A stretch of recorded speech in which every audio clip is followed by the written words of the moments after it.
Welcome to Hairscopy, the series that explores the science behind hair care and beauty, brought to you by Rich and Rooted.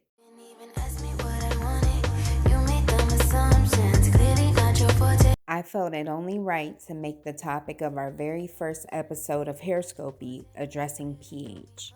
What is it, and why not checking the pH of your favorite hair care at home can leave you wasting money on products that don't work while exposing your scalp and hair to conditions that can lead to alopecia and breakage. So, what is pH? And what does it have to do with our hair? Let's get into it. The pH system of measurement was developed by a Danish scientist named Søren Sørensen, and in 1909, he introduced it to the world. pH stands for potential hydrogen and is the measurement of how acidic, basic, or alkaline an aqueous solution is. Sorensen's measurements would use the free hydrogen and hydroxyl ions in water to assign an equal numerical value to it. This numerical value would be called the solution's pH measurement.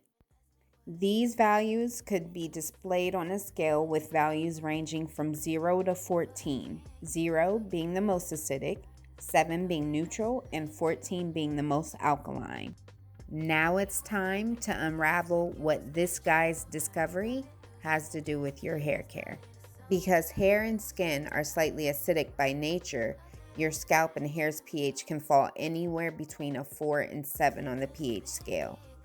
If you have curly hair, your scalp and hair should have a pH between 4 and 5.5. And if your hair is naturally straight, its pH should lie between 4 and 7.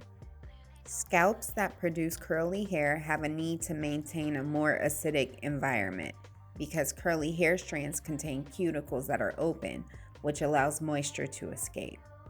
This is a problem because when hair loses its moisture, its elasticity also goes out the window.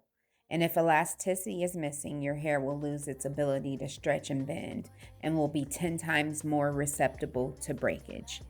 But no need to fear because the acidic environment of the scalp that those of us with curly hair have automatically assists in closing the hair's cuticle and therefore retaining its moisture. And scalps that produce straight hair have strands in which naturally the cuticle is already closed. So although their scalp needs to remain slightly acidic in order to keep the cuticle closed, the environment doesn't have a need to be as acidic as the scalps that produce curly hair and need assistance from a more acidic environment to close the hair strand's cuticle.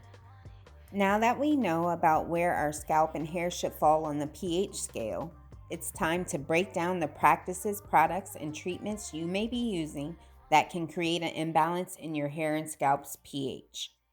So make sure to look out for the Hairscopy on pH Part 2 to find out how to measure your hair products' pH levels and a detailed description on what to use that's probably already in the kitchen to balance pH while creating an environment which can sustain an escalated hair growth cycle. Thank you sincerely for watching.